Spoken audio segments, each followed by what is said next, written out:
Maintenant, tu as le droit d'ouvrir ta bouche. Bonjour à tous, bienvenue dans ce nouvel épisode de 0 à 1.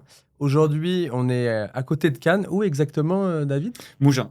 D'accord, donc on est à Mougins, dans la zone de Sophia Antipolis, pas très loin, pour ceux qui connaissent. Et aujourd'hui, on reçoit Pauline. Salut Pauline. Salut, merci de m'accueillir sur ce podcast, c'est toujours un plaisir.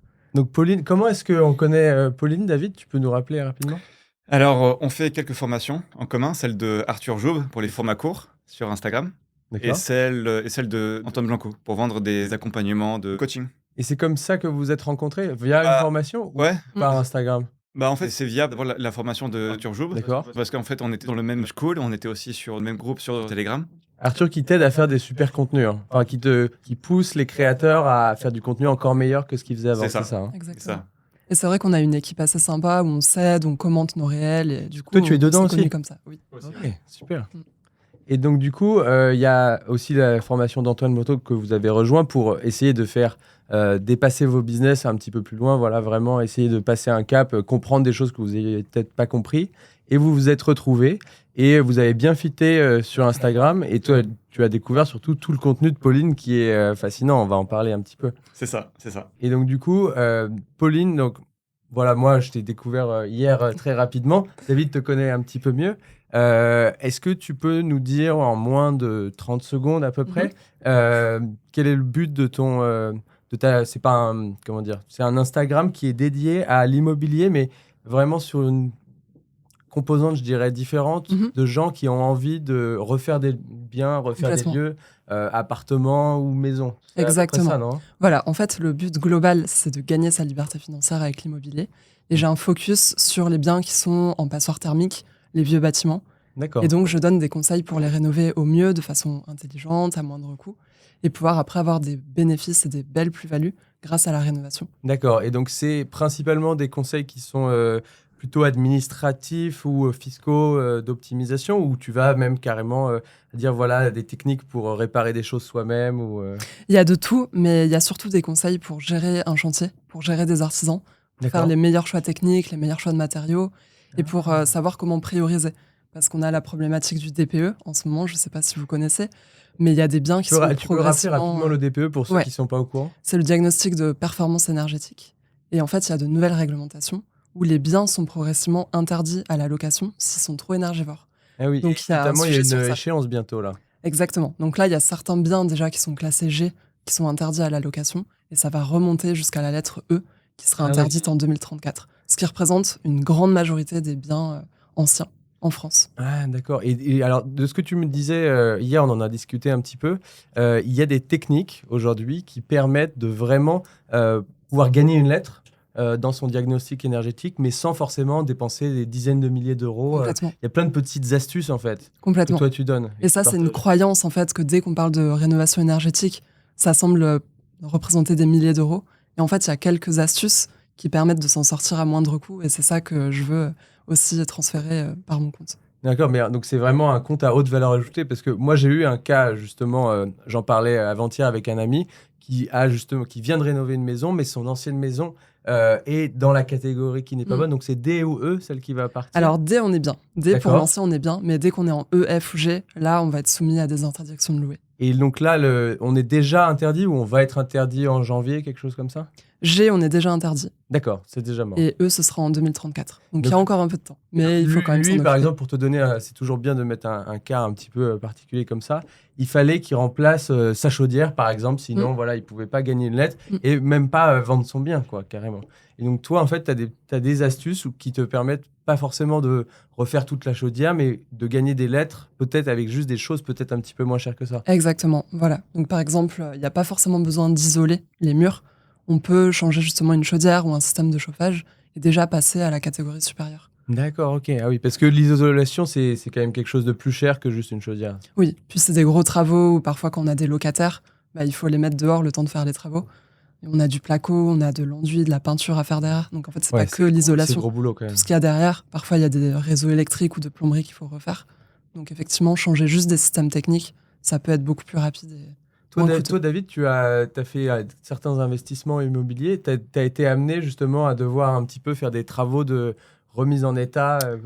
Vu qu'au moins tu sois dans les cordes. vu que moi, l'appartement le plus vieux que j'ai acheté, il date de 2006.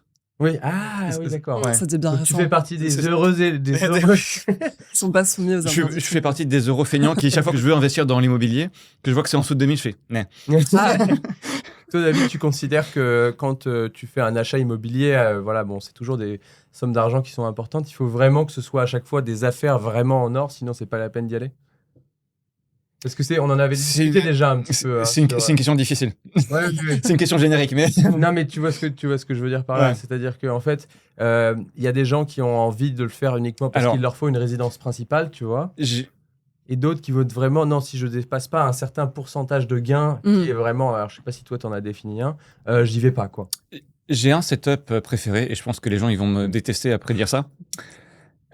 Généralement, quand il y a un bien et qu'il y a une personne qui est dedans qui vient de mourir et que les enfants, pour les frais d'héritage, ils doivent vendre vite. vendre vite, et bah ça, c'est mes setups préférés. Ah oui. Parce Ouais. que tu peux négocier, Ouais, tu peux leur très dire bien. je vais. Ouais. Parce qu'en fait, c'est des gens qui sont pris par le temps, Ah oui. qui ont besoin que tu vendes, enfin que eux vendent rapidement, ils ont besoin d'avoir du Ils cash ont- très très vite. Avant d'avoir des pénalités, ils ont genre maximum 12 mois.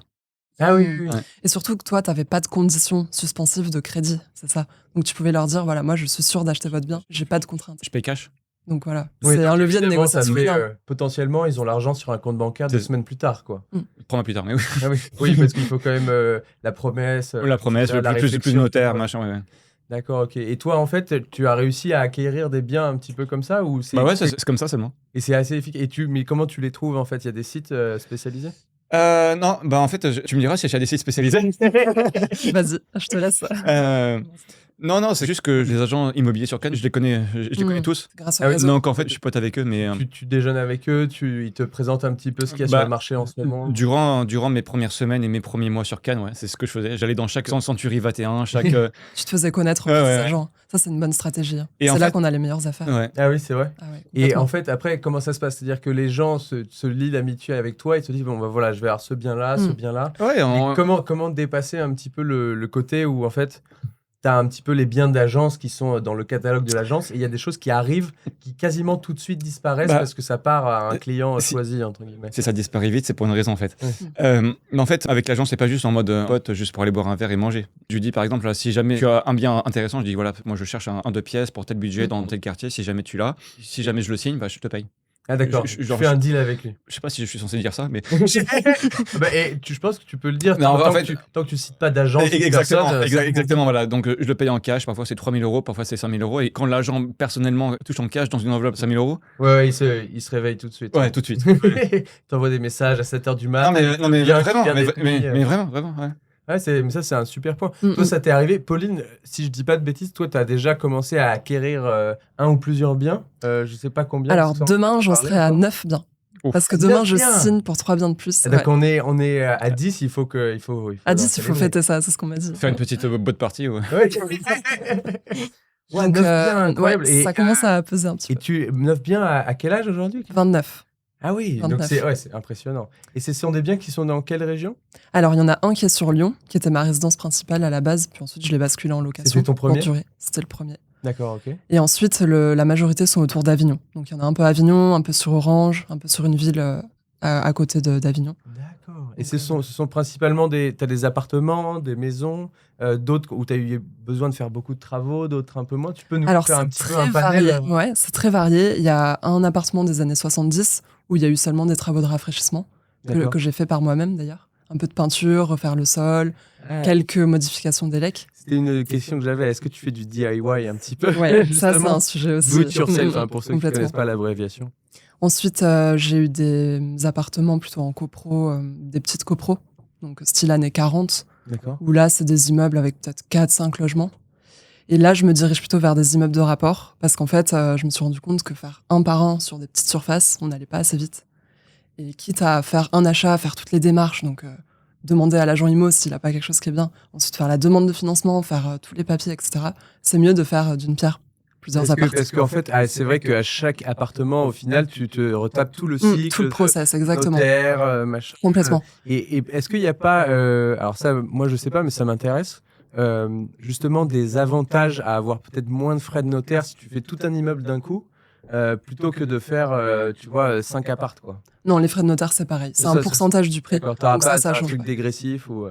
Ça change pas. Par contre, tout ce qui est frais de dossier, tout ce qui est temps, énergie, là, on y gagne. Et franchement, si j'avais su tout ça... Signature au lieu de 6 aussi. Voilà, c'est ça. En fait, j'aurais peut-être commencé par des immeubles de rapport. Mais là, c'est plus le côté confiance en soi qui a pêché au début, où on a besoin de commencer par des petites surfaces avant d'aller plus grand. Ça fait peur d'acheter un immeuble quand on t'as commencé à quel âge? À 25 ans, du coup? À 26.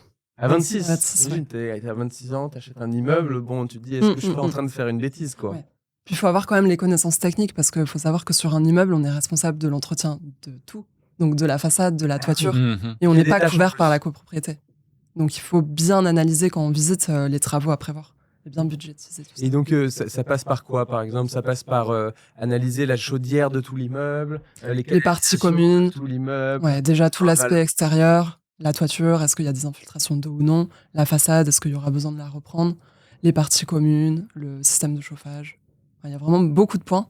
Et c'est pour ça qu'il faut se former ou être accompagné d'un expert pendant les visites. Donc c'est quand même du temps que c'est-à-dire que il y a moins de temps parce qu'il y a moins d'opérations, on va dire juridiques, mais il y a quand même un peu des choses en plus de l'autre côté. Oui, complètement. Mais d'un point de vue financier, j'imagine que quand c'est l'immeuble, t'as quand même une espèce d'économie d'échelle entre guillemets qui fait que tu vas pouvoir avoir un multiple plus important à la revente derrière, peut-être, non? Ou c'est ça que tu cherches aussi, j'imagine? Aussi, parce qu'en fait, comme on achète une grande surface, forcément, le prix au mètre carré, il est un peu plus bas.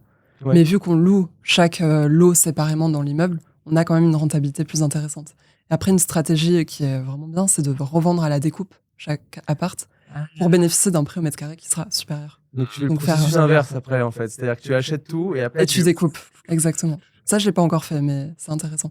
D'accord. Et ça, parce que après, entre-temps, tu as amélioré chacun des appartements en faisant un peu des travaux. En faisant des travaux, ouais, complètement. D'accord, ok. Et donc là, aujourd'hui, dans tout ce que tu as combien d'immeubles? C'est quoi le rapport entre immeuble et appartement? Alors, un seul immeuble de 3 lots et ensuite 6 bien séparés, en individuel. Dis donc, et toi David, ça t'intéresserait comme ça de passer un peu plus de temps, tu vois, je sais que bon, voilà, t'es déjà occupé avec beaucoup de choses. Les gens qui suivent le podcast 0 à 1 sont au courant, mais de passer plus d'heures dans la semaine à justement aller démarcher des immeubles, regarder un petit peu, les retaper, etc. Ça, c'est un truc qui t'animerait, qui te ferait plaisir de... Nope. Pas du tout. Comment c'est clair. Ah mais c'est pas forcément pour tout le monde, hein. J'avoue que c'est particulier. Parce que toi, comment tu vois l'investissement immobilier? Enfin, ça poursuit quel objectif pour toi? C'est du cash, je pense. Bah ouais, c'est pour le cash. Bah en fait, c'est pour les rentes. C'est comme pour les stocks. Si j'ai des stocks, c'est pas parce que je suis amoureux de Nvidia ou je suis amoureux de Google ou je suis amoureux de Facebook, c'est pour les dividendes. Je pars du principe que genre la vraie inflation, pas l'inflation qui est communiquée par le gouvernement, ça y est, je rentre dans le vif du sujet. Dans les polémiques. Dans les polémiques. C'est pas du 3-4%, c'est vraiment plus que ça. Bah, réel, c'est ressenti, quoi. C'est comme l'histoire de température ressentie, quoi. C'est qu'en réalité, quand tu mets tout ensemble, ça fait beaucoup plus que 3-4%. C'est ça. Bah donc moi, ce que je veux, c'est que si ça prend chaque année genre 5-6%, c'est très bien. Et en plus de ça, ça me ramène une bonne somme pour le loyer. Mais en fait, sur Cannes, c'est possible. Hein. Mais est-ce que tu trouves que le marché immobilier à Cannes, c'est intéressant? Ça augmente un petit peu là d'année en année comparé à... Ça monte, je ne vais pas parler de Paris, parce que Paris, non, ça descend même un petit peu à certains égards, mais... Ça fait depuis 2 ans que j'attends que ça baisse sur Cannes, mais ça veut toujours pas passer. Depuis 2 ans, tous les agents immobiliers me disent ça va baisser, ça va baisser. Mais en fait, ça baisse pas du tout. Ça baisse jamais. Parce que j'ai l'impression que Cannes est de plus en plus international. C'était déjà le cas, mais... C'est exactement ça. Parce que depuis la guerre avec Poutine entre l'Ukraine et la Russie, il y a beaucoup d'Ukrainiens et de Russes qui sont venus ici et qui sont riches. Qui ramènent tous leurs amis. Et donc, du coup, il y a une offre qui est basse et une demande très élevée. Une demande très élevée. Donc, du coup, là, les prix augmentent, quoi. Toi, tu irais jusqu'à placer encore du cash dans de l'immobilier, ou est-ce que tu penses que, pour l'instant, t'es plus stocks, parce que les stocks peuvent être assez performantes. Là, on a vu dernièrement Nvidia qui a explosé. Qui a fait x10 en... Voilà, on ne donne pas de conseils en investissement, petit disclaimer. Voilà, cependant, on voit aussi que Tesla potentiellement peut exploser avec son activité de robot-taxi qui va arriver. On sait que Elon va faire une annonce en octobre. Est-ce que toi, tu penses toujours que les stocks sont intéressants pour investir, ou est-ce que en ces temps où on ne sait pas vraiment ce qui se passe, il va y avoir encore une guerre, etc., il faut quand même plus investir dans la pierre? C'est quoi, toi, ta vision là-dessus?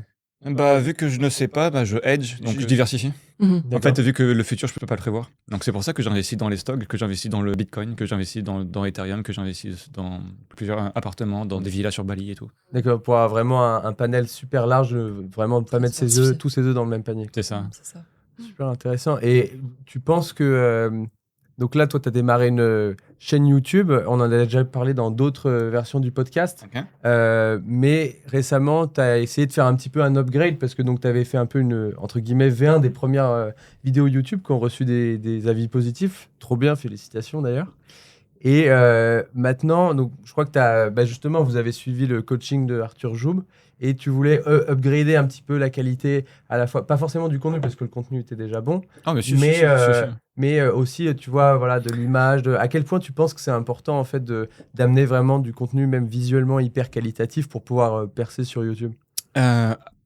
Avoir une image de qualité et avoir un audio parfait, c'est le minimum. C'est le b.a.-ba? Non, c'est pas c'est vraiment le minimum. Parce que vu qu'on est en compétition avec Antoine Bloco, Yomi Desal ou Sama, qui ont tous genre des très beaux studios avec lumière parfaite et son parfait. Ça m'a pris vraiment genre 6 mois avant que je me décide. Ouais, est-ce que genre pour des conneries, pas pour un home studio qui coûte 500 €. Tu vois. Mais est-ce que c'est pas aussi l'esprit un peu start-up où au début tu as envie de ship, tu vois, et donc du coup tu essayes de faire avec des caméras plus bas de gamme, etc. C'est aussi pour ça au début. C'est aussi parce que ce que je ne savais pas, c'est quand j'ai rejoint cet accompagnement pas de Arthur, mais de l'ONLV, un garçon de YouTube qui a 20 ans.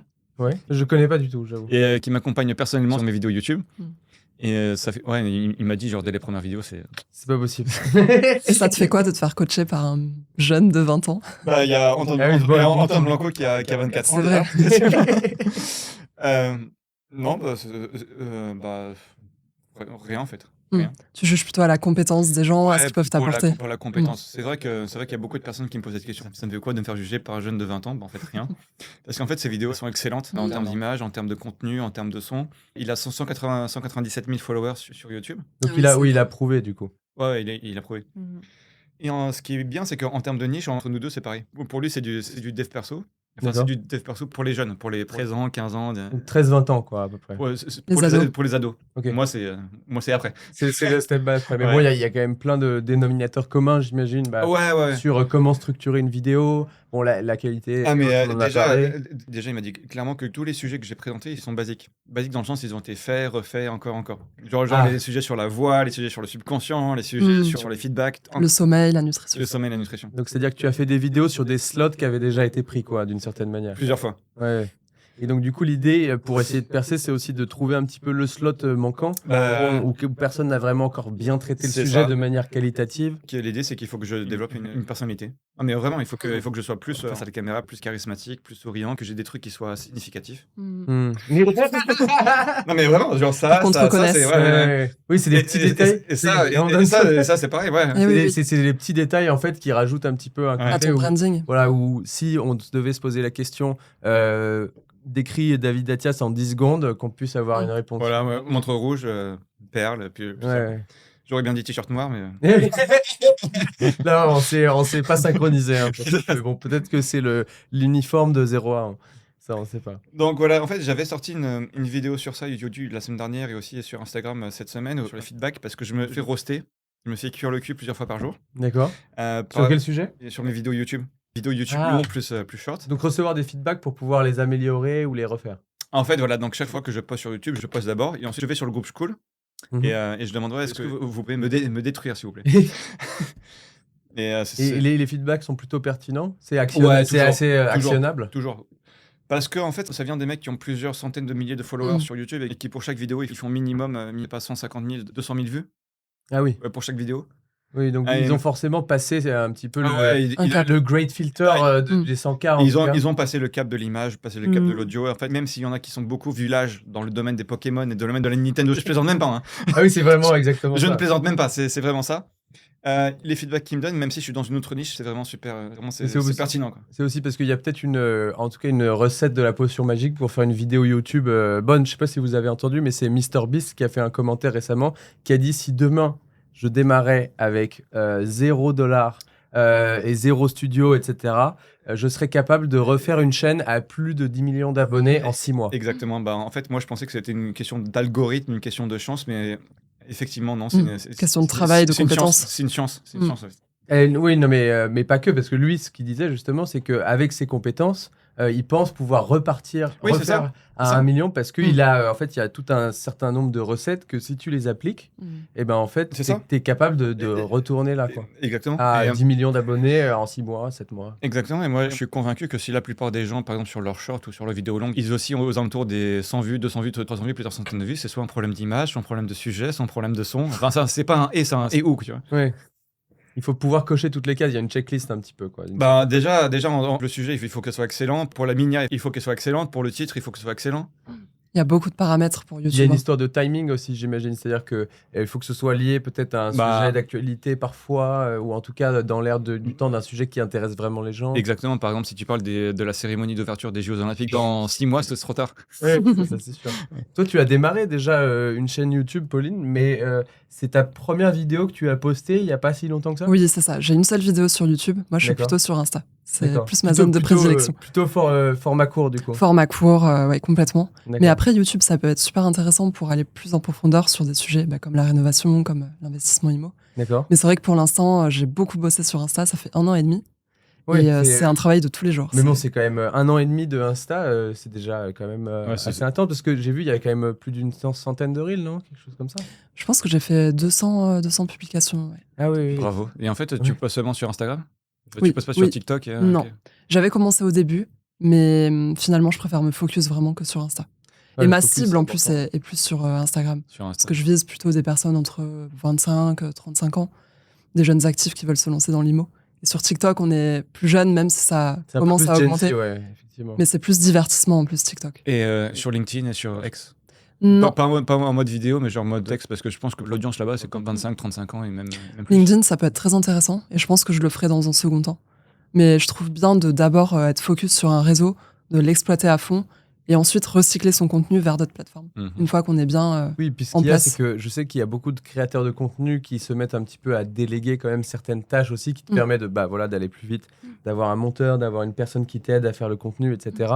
Je pense que si tu es sur plusieurs plateformes, ça utilise quand même plus de temps aussi. Complètement. Donc du coup, il faut avoir aussi plus de revenus en parallèle pour pouvoir éventuellement déléguer. Oui, c'est ça, exactement. Plus de temps, plus de charge mentale, plus d'énergie.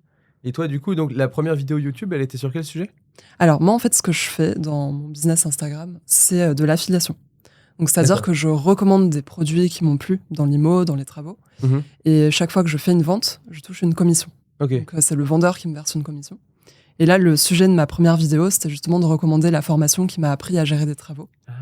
Okay. Donc, je donne mon avis sur cette formation, je montre un peu l'intérieur, je montre ce que ça peut apporter aux gens, je montre aussi ce que ça m'a apporté en 1 an. Et donc, toutes les personnes qui vont passer sur cette vidéo puis acheter la formation grâce à moi, ça permettra d'avoir une commission versée par le vendeur. Donc, ça te permet d'avoir des revenus supplémentaires, en fait, qui te permettent aussi de créer encore plus du contenu de qualité encore plus élevée. Voilà, c'est comme ça que je monétise pour l'instant Instagram. Il y a d'autres manières, mais là, c'est la principale pour l'instant. Oui, parce que créer du contenu long, je crois que David, tu t'en es rendu compte, c'est quand même c'est un boulot assez titanesque, non? À la fois de recherche, mais de création, de production. Pour la recherche, vu que ça se base sur une expérience pas trop, pour le sujet, enfin pour les thèmes je les ai, même pour le contenu je l'ai à chaque fois, donc c'est plutôt rapide. Par contre, pour travailler avec les monteurs, plus travailler avec Miniamaker, en fait c'est une sorte d'alchimie entre sujet, titre, Minia. Vraiment, il faut que le sujet il aille avec le titre, que le titre aille avec Minia. Pas genre je fais le sujet, ensuite le titre et ensuite ça. Oui, tu es obligé d'avoir une vision vraiment limite, peut-être d'avoir tout écrit avant d'envoyer en production. En fait, ouais, ce que je commence par le premier, c'est le sujet. Donc ça va être sur le sommeil, ça va être sur le subconscient, ensuite ça va être titre. Bon, titre, ça va pas être juste sommeil. Pas juste.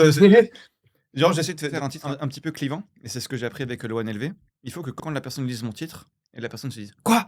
Ah oui, qu'il soit choqué. C'est pour ça que si je suis un choc quasiment. C'est pour ça que si je suis un petit peu légèrement insultant, un petit peu clivant dans mes titres, c'est pour ça. D'accord. Okay. Par exemple, une vidéo sur le sommeil. Tu dors 3 heures par nuit, c'est pas bien. Ou, subconscient, tu es déprimé et triste, c'est normal. C'est vraiment des titres qui provoquent cette réaction. Est-ce que ça vous est déjà arrivé? Alors peut-être que pour toi, David, c'est un peu tôt, mais peut-être pour toi, Pauline, c'est peut-être l'occasion de le faire à un moment donné, de se dire, on va faire un espèce de... Enfin, pas un espèce, mais un meet-up avec tous les gens qui me suivent, où voilà, ils vont pouvoir se rencontrer tous ensemble, parce qu'ils partagent sûrement la même problématique en même temps. C'est un truc qui t'a traversé l'esprit déjà? Ça, je l'ai fait Alors, tu l'as pas de déjà fait. manière vraiment très officielle, mais je postais une story sur Insta en disant voilà, tel jour, je serai dans telle ville. On va faire un événement entre investisseurs, entrepreneurs. Ceux qui sont dispo, venez. Mais voilà, c'est très à la cool. Donc, on se retrouve dans un bar, chacun paye sa conso. Voilà. Il n'y a pas eu d'organisation vraiment d'un événement. D'accord, avec speaker ou je sais pas quoi. Ça pourrait venir. Ça m'intéresserait, je pense, de faire ce genre d'événement. Oui, parce qu'en fait, nous, enfin, pas moi, mais vous êtes souvent quand même à créer du contenu, mais ça reste quand même une relation où vous créez du contenu et après, les gens le consomment, mais vous n'échangez pas forcément avec les gens. Et c'est vrai que de pouvoir faire des allers-retours comme ça en personne dans le monde réel, c'est sympa aussi, parce que ça rend un petit peu le truc organique et humain, quoi. Complètement. Enfin, ceci dit, David, toi, tu fais des calls Zoom, si je dis pas de bêtises, donc il y a quand même un petit peu d'échange. Ouais, dans mon programme d'accompagnement pour les hommes, j'ai un call Zoom avec chaque personne par semaine. Ah oui, et alors, comment se sont passés les premiers calls?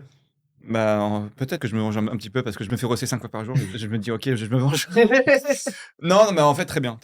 Parce que je les coach sur la partie sportive, sur la partie mentale. En fait, dans ma vidéo sur le subconscient, je parle des incantations, des affirmations positives, je parle de ça.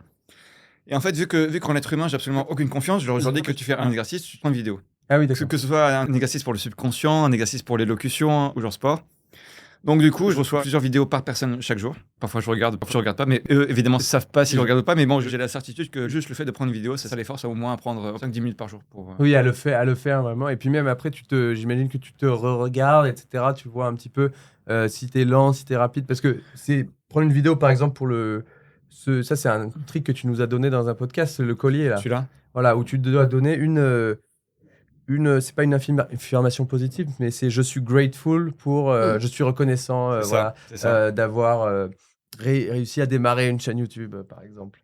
C'est comme ça que ça fonctionne? C'est ça. Donc et ça c'est un truc que tu fais tous les matins? C'est un truc que je fais chaque fois que je suis un petit peu down dans la journée, où j'ai des challenges et que je pense pas clairement, je me prends 2 minutes et je fais ça. Je vais dire merci pour le podcast, merci pour Louis, merci pour Pauline, merci pour les caméras, merci pour le ciel, merci pour la boîte partie. Voilà, et en fait, il y en a 40, mais genre à partir de 10-15, je me sens vraiment mieux. Tu vois une vraie différence. Direct. C'est ouf en fait. Toi, c'est quelque chose que tu as déjà essayé de faire, Pauline, ce genre de choses, ou des Pas aussi affirmations précisément. positives Pas aussi précisément, mais j'essaye quand même de plus en plus quand je me lève le matin de me dire génial, une nouvelle journée commence. J'ai la chance d'avoir cette nouvelle journée qui s'offre à moi. Et j'en avais parlé sur un réel où je disais qu'en fait c'était un miracle qu'on soit en vie, que la Terre se soit créée, et que chaque matin on avait l'opportunité d'apprendre de nouvelles choses, d'être meilleur, d'améliorer nos relations. Donc du coup c'est ça un peu mon moment de gratitude, c'est le matin me dire que c'est une nouvelle opportunité. Oui, enfin, tu fermes les yeux un petit peu et puis ça te donne un peu d'énergie pour tout ce qui va arriver, quoi. Exactement. Puis parfois quand on a des problèmes, alors dans l'IMO ça arrive souvent, problèmes de locataires, des travaux, on se dit bon, on a quand même la chance d'être là, en bonne santé, on revient vraiment au basique en fait. Et ça aide à surmonter les problèmes. On se dit certes là je vais peut-être moins gagner d'argent que prévu, je vais avoir des apparts pas loués, je vais avoir des problèmes à gérer, mais je suis quand même en train de construire mon patrimoine, je suis en bonne santé, et tout ça c'est génial. L'outcome est exceptionnel, donc ça vaut la peine de se donner le mal de le faire. Complètement. Mais c'est vrai qu'il faut revenir des fois à des éléments de gratitude basiques pour mieux se sentir. Et rien que voir, être capable de marcher, enfin tout ça, des fois, on s'en rend pas compte, mais c'est une fois qu'on les perd, ces choses-là, qu'on se rend compte qu'elles sont importantes. Donc, et d'en être reconnaissant chaque matin te permet de vraiment t'en rappeler, quoi. Et là, donc, actuellement, tu vis à Avignon, c'est ça? Avignon, exactement. Pas de bêtises. Et donc ça, c'est un endroit dans lequel tu veux encore passer quelques années, où tu as un petit peu des perspectives d'évolution, de voyager, peut-être un petit peu de changer d'univers? Alors moi, j'aime beaucoup cette région, parce qu'on a la mer à 1 heure, on a beaucoup d'endroits magnifiques à très peu de temps. Donc on a par exemple Marseille à 1 heure, Montpellier à 1 heure. Ici, on a 2h30, il me semble. Ouais, à peu près, c'est ça. On peut être à Paris en 2h40 avec le TGV. Donc c'est vraiment une région où il y a beaucoup d'atouts. Et par contre, je me verrais bien peut-être alterner sur une année entre Avignon, puis une zone plus chaude pendant l'hiver. Parce que j'avoue que l'hiver en France, parfois, c'est un peu rude, un peu déprimant. C'est un petit peu difficile, moi qui suis à Paris, effectivement, c'est un petit peu compliqué, et surtout cette année. Vous avez... L'hiver a été long cette année, ouais. Et en fait, est-ce que ça t'est déjà venu à l'idée peut-être d'avoir l'envie d'acquérir peut-être un bien dans un autre pays carrément? Ça, c'est des choses que tu as déjà regardées? Justement, David m'a posé la question. De la fiscalité ou de comment ça marche. Peut-être que ça peut être aussi d'ailleurs des sujets qui intéressent les gens qui regardent tes reels, sûrement d'ailleurs. Complètement. Ça peut être un moyen de se diversifier. Mais pour l'instant, j'aime bien le fait d'être focus sur une zone que je connais très bien. Donc là, sur Avignon, je commence à connaître les agents IMO, je connais les artisans. voilà, j'ai mon process qui est en place et je préfère l'exploiter encore quelques années sur quelques projets avant de me diriger vers une diversification à l'international. Mais ouais, je trouve qu'il y a beaucoup d'avantages d'être focus sur un secteur. Bah, en fait, c'est sûr qu'il faut pas se disperser partout, ça c'est clair. Mais Mm. est-ce que toi, dans ton comment dire, quotidien de tous les jours, donc tu as cette partie IMO quoi, qui t'anime, et puis on le voit avec toute l'énergie que tu donnes sur les réseaux. Je crois que ça te rend vraiment. C'est ça que tu as envie de faire quoi, et de continuer à le faire. Mais est-ce que tu fais d'autres choses à côté ou est-ce que tu fais ça à temps plein ou à temps partiel? Quel est un petit peu ton setup quotidien aujourd'hui? Oui, il y a beaucoup d'autres choses en parallèle. Ah oui. Donc j'ai un boulot en salariat actuellement en tant que fonctionnaire. Ok. Et donc, ça me prend la majorité du temps. J'ai ce côté IMO et ensuite, il y a la création de contenu et également un accompagnement pour des gens qui sont dans l'IMO et qui veulent aussi créer du contenu et développer des offres. Que tu en fais ligne. déjà, ça. Oui. Et Oui. c'est de l'accompagnement à distance ou c'est en personne où tu les rencontres, ces rendez-vous C'est à physiques? distance. C'est un petit peu le même format que David. Donc, D'accord. c'est une offre où j'ai quelques élèves. En ce moment, j'en ai une dizaine. Et je les accompagne pour développer leur compte Insta et générer des revenus grâce à ça. Ah oui. À distance, avec des vidéos qui leur montrent les concepts, plus des coachings individuels et des visios de groupe. D'accord. Et tu as Ouais. déjà eu des élèves qui ont réussi à, suite à ton accompagnement, faire des belles acquisitions. Enfin, il y a eu un peu des retours déjà. Ouais, complètement, ouais. Ça fait pas très longtemps, là, ça fait 3 mois. Mais je vois déjà des belles progressions, des gens qui sont capables de présenter leur projet immobilier, d'être plus présents sur les réseaux, de prendre confiance, de toucher aussi des revenus en ligne. Et ça, c'est vrai que c'est magique. La première fois que quelqu'un Qu'il y a de touche l'argent qui des arrive. revenus en ligne, ça paraît magique. Parce qu'on se dit, bah, si j'ai pu le faire une fois, je peux répliquer et je peux vivre d'une activité en ligne. Et Et ça, toi, c'est beau. à partir de quel moment tu as, entre guillemets, mis le point de non-retour où tu penses faire ça quasiment voilà, à temps plein, quoi? Parce que j'imagine que c'est ça qui...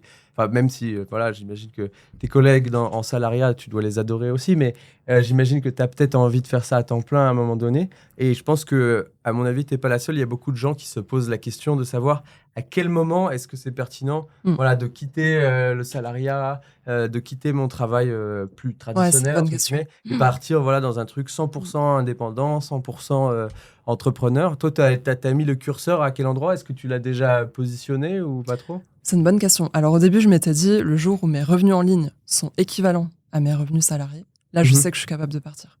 D'accord. Mais j'ai revu un peu ma position parce que quand même, un point fort du salariat et du CDI, c'est de pouvoir lever de la dette en IMO, qui est pour moi vraiment C'est la vrai, ouais. puissance de l'IMO, c'est de pouvoir lever de la dette.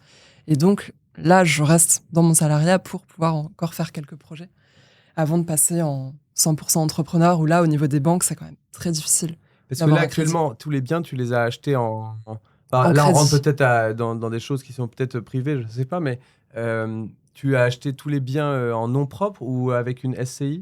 Parce que ça, En nom propre. c'est un truc intéressant, justement, en fait, Mm. où quand tu as une entité, une personne morale, donc une société qui achète Oui. les biens à la place que ce soit toi qui achètes les biens en direct, du coup, quand on fait une estimation voilà, de la capacité de financement de la SCI ou de la personne, bah, quand on le fait sur tes biens à toi ou quand on le fait sur une société, c'est pas calculé de la même manière. Mm. Quand on parle à la banque, on s'adresse au pôle professionnel au lieu de C'est pas les mêmes s'adresser interlocuteurs. au pôle particulier. Alors que dans le pôle particulier, on a principalement... Enfin, moi, je l'ai vécu parce que j'ai acheté un appart via une SCI et à l'IS, Ok. on en parlait, peut-être tu vas nous en parler Mhm. plus en détail. Mm. On a en fait d'un côté des gens qui ont l'habitude de faire, voilà, d'être avec des particuliers qui veulent acheter une résidence principale et donc du coup ils comprennent pas mais pourquoi vous avez autant de maisons, c'est quoi ce bordel quoi entre guillemets, C'est clair. versus quand on parle au pôle professionnel où ils comprennent bien que voilà c'est une logique d'investissement où on veut aller plus loin, il y a une logique de chiffre d'affaires, de bénéfices, etc. Ça, c'est clair que Et donc ça c'est un truc vers lequel tu aimerais basculer Mm. peut-être. Tu conseilles aux gens d'investir plutôt avec une SCI. C'est quoi ta position là-dessus? Alors moi, j'ai commencé en nom propre, toute seule. Donc Ok. là, les biens que j'ai, c'est que comme ça. Mais au bout d'un moment, il y a quand même le taux d'endettement qui monte. Et actuellement, les calculs des banques se basent sur le rapport entre les revenus et les frais, les dettes. Et Donc donc les c'est revenus qui compliqué sont toi d'enchaîner. les fiches de paye plus Plus les revenus éventuellement locatifs. voilà les revenus locatifs. Exactement. Donc là, on arrive vite à être bloqué. Et à partir de ce moment-là, c'est bien de basculer en société. Donc SCI à l'IS, c'est vrai que le régime est quand même bien C'est comme une avantageux. société normale quoi quasiment. Voilà, c'est une société commerciale. Et donc là, demain, je signe pour mes 3 derniers biens en nom propre. Demain matin? Demain matin. si j'y arrive. Et ensuite, on bascule en SCI à l'IS avec ma mère. Donc là, je m'associe pour pouvoir diluer en fait l'endettement. Parce que malgré tout, quand même, dans une SCI, on regarde les revenus des associés. Oui, bien sûr. Et le fait d'être avec ma mère qui a des bons revenus, qui a de l'épargne, ça va pouvoir augmenter notre capacité d'endettement. C'est une vraie technique. Hein. Moi, j'ai plusieurs amis qui l'ont fait, ou en fait, qui permet, si vous avez chez vous, voilà, vous voulez acheter un bien, un appartement ou une maison, mais voilà, même si c'est la première opération, hein, mais vous n'avez pas la capacité parce que voilà, vous commencez dans la vie, vous avez 23, 24 et vous avez une fiche de paye qui n'est pas suffisante, se mettre dans une SCI avec voilà, son père, sa mère, son oncle, bon, il faut quand même se mettre avec une personne avec qui on s'entend bien, de préférence, voilà, et essayer de faire les statuts de telle manière, peut-être que voilà, vous n'ayez pas de blocage au moment de fermer la société ou de changer des choses. La banque va le voir différemment parce que du coup, c'est les revenus de tous les actionnaires de la SCI qui vont être pris en compte. Et donc, du coup, ça peut, dans beaucoup de cas, avoir un oui de la banque à la place d'un non. Ça change complètement la donne. Et donc, du coup, toi, là, c'est ce que tu vas faire et tu vas mettre après, du coup, tous tes biens dans la SCI? Pas forcément. Je vais les laisser en nom propre. Mais effectivement, c'est une stratégie aussi de se racheter ces biens détenus en nom propre par une SCI. Ceci dit, il y a des frais de notaire supplémentaires. Il y a les frais de notaire, les frais de changement de propriétaire. Mais après, ce que j'aime bien faire, c'est tous les 4-5 ans, me demander si j'ai pas des biens à revendre, en fait. Ce qu'on appelle l'arbitrage. D'accord. Parce qu'au bout de 4-5 ans, on a des biens qui sont encore en bon état, qui sont pas trop abîmés. Et on a l'impôt sur la plus-value qui commence à baisser à partir de la 5e année de détention. Donc, ça peut être une stratégie de réfléchir à arbitrer pour dégager du cash, dégager le capital qui a été remboursé. Les abattements d'impôt sur la plus-value, d'ailleurs, qui ne sont pas disponibles quand on est en SCI à l'IS. C'est tout un système différent. Ouais, là, on est sur la plus-value des professionnels. Donc, voilà, il faut bien calculer tout ça parce qu'en fait, il y a plein de paramètres à prendre en compte. C'est vrai qu'en SCI à l'IS, sur le moment, on paye moins d'impôts. Mais par contre, à la revente, c'est là qu'on se fait rattraper. Donc, il faut voir dans quel timing on est prêt à payer les impôts. Et toi, tu conseilles aux gens, après là, c'est vraiment des montages un petit peu plus compliqués, mais est-ce que tu conseilles aux gens d'avoir peut-être une holding qui détient cette SCI afin que les gains puissent être remontés et peut-être investis dans d'autres classes d'actifs comme la bourse, par exemple, ou même des startups? Alors ça, c'est le niveau au-dessus, mais effectivement... c'est un peu plus technique. Hein, mais ça, j'aime bien aussi m'y intéresser, même si c'est pas encore du tout mon niveau. Mais quand on a une société commerciale qui est bénéficiaire, qui marche bien, et qu'on veut aussi en parallèle investir dans l'IMO, là, c'est vraiment pertinent d'avoir une holding, puisqu'on a une remontée des bénéfices qui se fait de la société commerciale à la holding et qui est très peu imposée. Et ensuite, de la holding, on redescend ce cash vers les sociétés civiles immobilières. Et là, on peut lever des fonds intéressants sans trop de fiscalité. Bah oui, c'est ça que j'imagine beaucoup de gens qui ont déjà fait quelques achats-reventes et qui se sont rendus compte que on était quand même assez taxé à chaque fois d'être vu comme une société et de pouvoir réinvestir avant la fin du bilan et pour ne pas avoir à payer d'IS directement sur la société est intéressant. Et d'ailleurs, alors ça peut-être David, tu peux nous éclaircir là-dessus, mais j'ai ouï dire que donc quand tu investis en fait de l'argent pour des actions, disons de l'action Tesla par exemple, tu le fais via une société pour que ce soit pas pris dans le bilan entre guillemets pour que ça puisse te réduire ton bénéfice. Il faut que ce soit des organismes particuliers. Je ne sais pas si tu es au courant de ça ou pas. Là, je vais donner un conseil financier parce que c'est ce que tout le monde devrait faire. Si on passe par un PEA, par un plan épargne action, on peut, je crois qu'en France... Mais pour les pros, non, ça c'est en perso du coup. C'est perso. Ça c'est en perso, ouais. Toi, là, c'était pour une société, donc une SAS. D'accord, ok. Holding qui va investir, qui va acheter des actions Tesla par exemple. D'après ce que j'ai compris, si tu les investis via un organisme particulier A ou B, dans certains cas, c'est pas considéré comme réduire ton bénéfice. Donc du coup, tu te retapes de l'IS. T'es pas au courant. Vu que je le fais pas via une société française, non. Oui. D'accord. Ah oui, mais peut-être qu'à l'étranger, ça fonctionne différemment, effectivement. Ouais, peut-être que sur Dubaï, c'est 0%. Mais... Ouais. c'est pas 0%, mais c'est proche. C'est vrai que nous, on est là très, très franco-français sur ces choses-là. Mais bon, là, pour l'instant, toute ton audience, toi, est forcément française. Parce que c'est toute la loi française, la fiscalité française, etc. Quoi. Et du coup, là, dans les dernières rénovations que tu as faites, tu fais encore aujourd'hui du DIY, etc., faire les choses toi-même, ou est-ce que là, maintenant, c'est fini et maintenant, tu connais les artisans, c'est bon, tu as juste à passer un coup de fil et les travaux commencent. Alors, faut savoir qu'au début, je me tuais vraiment à la tâche. C'était n'importe quoi. Je dormais dans mes travaux. Ah Alors, oui, t'as des petites anecdotes à ouais. raconter où t'allais chez le roi Merlin J'allais chez... Ouais, oui, ça c'est mon QG, le roi Merlin déjà. Mais il y a eu une période où j'avais plus de salle de bain parce que j'étais en train de refaire ma salle de bain. Donc je pouvais plus me doucher dans une douche. Enfin, vraiment, les éléments de confort de base, je les ai plus. Donc là, je me rends compte aussi de la chance qu'on a d'être dans un lit confortable, d'avoir une vraie cuisine, d'avoir une vraie salle de bain. Et du coup, je me lavais avec une bassine. Voilà. Ah oui, donc j'en étais à ce niveau de détermination. Et petit à petit, j'ai un petit peu lâché ça en déléguant plus à des artisans. Mais j'avoue que j'ai toujours ce petit côté de satisfaction de faire des travaux. Donc j'en fais quand même un petit peu sur les tâches qui me plaisent. Par exemple, refaire un sol, la peinture. Parce qu'il y a des détails où tu as envie que ce soit d'une certaine manière. Tu avais une vision particulière pour le sol peut-être Oui, mais encore que je fais confiance aux artisans. Mais c'est plus le côté de mettre les mains dans le cambouis et faire par soi-même. Et après avoir la satisfaction de voir le résultat et se dire c'est moi qui ai fait ça.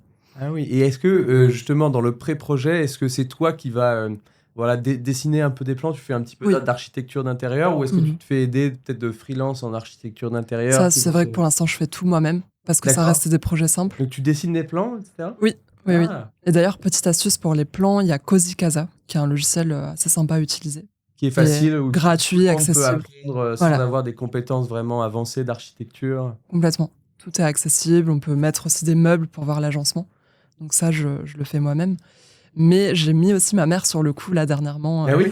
D'ailleurs, ce week-end... Elle a commencé à utiliser le logiciel. Ouais, complètement. Ce week-end, elle était en charge de me faire 3 salles de bain, designer 3 salles de bain.